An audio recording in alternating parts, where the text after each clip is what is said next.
I'm talking today about, no, but do you remember this? Yeah, album art, albums. So I'm talking about packaging, actually, and music. And this is the Rolling Stones' Some Girls album. And it came out in 1978 at the sort of the height of the album. And it's a really fun experience because you, well, first of all, it's a physical object, which is nice. It's pretty large. As you move the faces, you actually can, they change. This is a really interactive idea for what an album could be.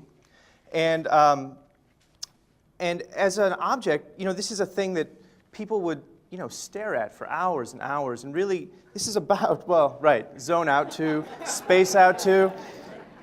Right, album art, the visual side of music. And a very important part of the experience. So about 15 years later, we got the next format, the CD. Smaller. It's about a quarter the size. Different experience. We got a little booklet, Not a terrible experience, visual, pictures, lyrics, all nice, but certainly probably a step down from here. So now we are at the dawn of another format change here.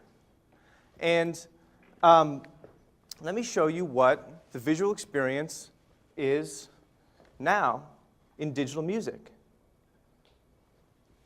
It's this. It's this little 16K JPEG of an album cover, which is a ripoff. It's just a completely terrible, it's a step down. And I was thinking about that big moment that we were talking about, the I don't get it moment, that this is the solution that we were given by the record companies. And as a consumer and lover of music, I felt ripped off and I felt like I was really missing the experience of what music could be, the visual side of music. Now, this is because Some Girls has no interactivity. There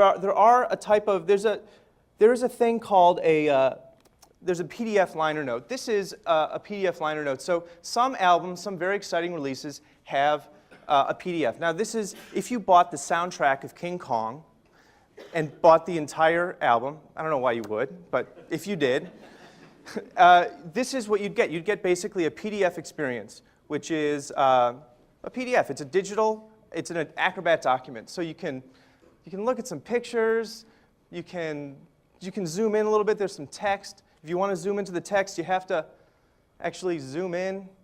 It's a pretty miserable experience.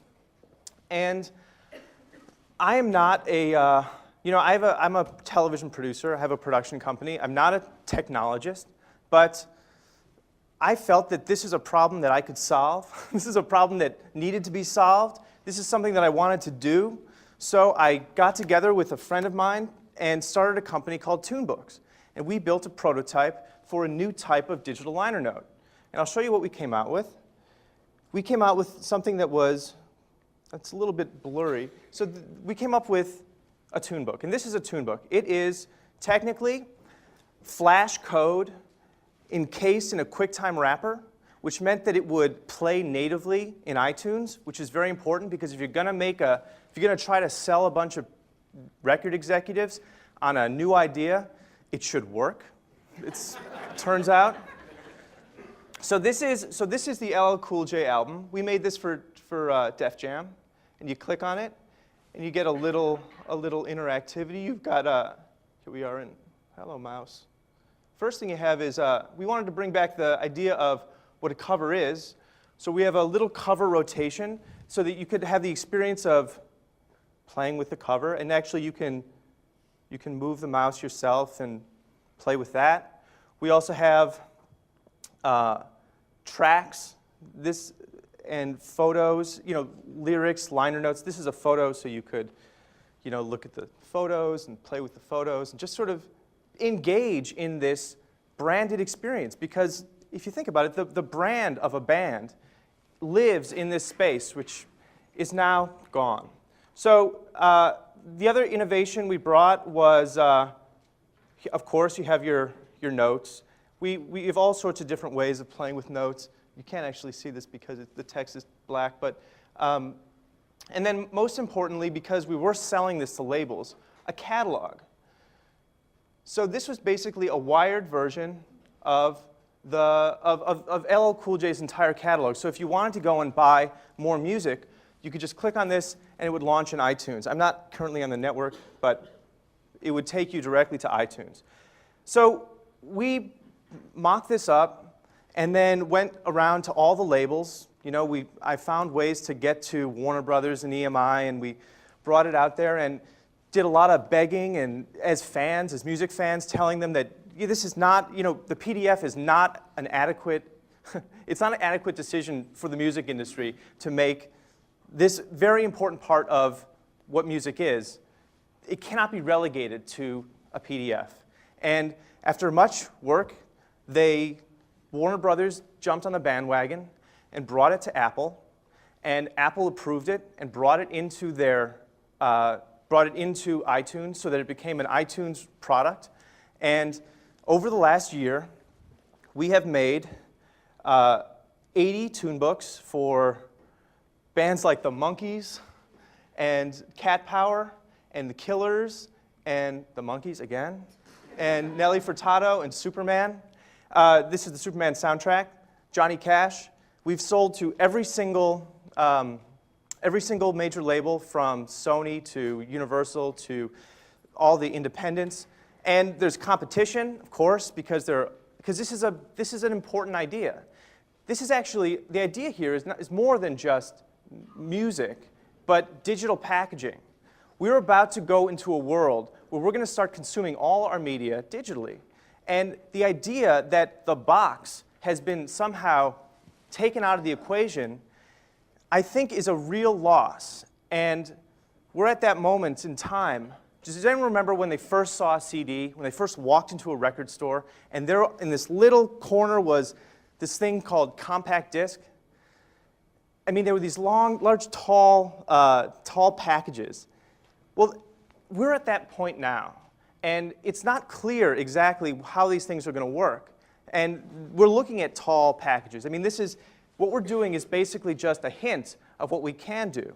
And so this story actually. Ask you a question, Mark, because this is an interesting piece of history. Please. 1984, Yeah. which was a prophetic year, not only because of the book. Yeah. The Media Lab was started. I did my first TED conference. At the first TED conference, the president of Sony USA had CDs, and he gave one to everybody in the audience. And of course, nobody in the audience had a way of playing it. Sounds like Sony. But do you realize that's what a short time ago that is for this little, people had this little mirror thing, and they didn't know what to do with it. And he had a player, and he played it, and you saw the magic. But nobody, it was like a bizarre object. A little mirror, a little round mirror, 1984. Well, we are at that place again. And the Mac had just come out. Yeah, exactly. We showed the Mac for the first time, all that one year. Amazing, 1984. But there's an interesting wrinkle in this story, because. Well, that's the setup for you. Yeah. Well, no, yeah, right, exactly. And, right, or the fall. The fall is that everything was going great. We'd done about 80 of these things. We were, every major label, people started doing retainers with us. And then, 2 weeks ago, iTunes 7 came out. And suddenly, our product didn't work. I know. That's how I felt. You'll forgive me, Saul. I didn't update my bio. But yeah, suddenly, a complete 180. Feelings of surprise, resentment, anger, sadness, failure. These things. Sit down here and lie down here? I might. Okay, fine. Oh. Rejection. I also felt rejection.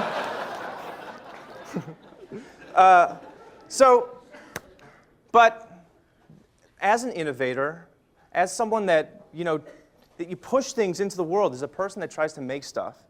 I saw this also as an opportunity to start over. Because our product, actually, our product was a step down from this. I mean, as much as I like what we did, and as much as I like that we could sell it, this is still the gold standard. So I've been developing other ideas because in reality, this is now where we're going to live. This is where the music lives. It's really not there. I mean, it's all these little devices, these little screens. And so this is the new version of what our product is and can be. I'm going to show it to you because it's on an iPod, and you guys can't see an iPod. I'm going to have to use this video camera to show you. Okay. Okay, so here we are in Some Girls again. This is called ScrollMotion. And it allows you to actually have the tactile feeling of playing with the album again. Oh, thanks. And here we are, we're actually taking the faces off, and we get to actually have that experience again and look at the media, because this is, and what we're just basically on a little roller coaster, a visual roller coaster. Oh. Well, how do you know Steve Jobs is not going to screw you again? Steve Jobs is the point. See, well, the way to make this work is not actually, Apple doesn't make content. They just make formats. And they're looking for content. Okay, so here we are, just before I answer that question. Now we have, again, lyrics. So we can see lyrics and things. Okay, so how do I not get Steve Jobs to rip me off? Actually, I want Steve Jobs to rip me off, because Apple does not make content. They make formats. They make content they make the formats that enable people to sell their content.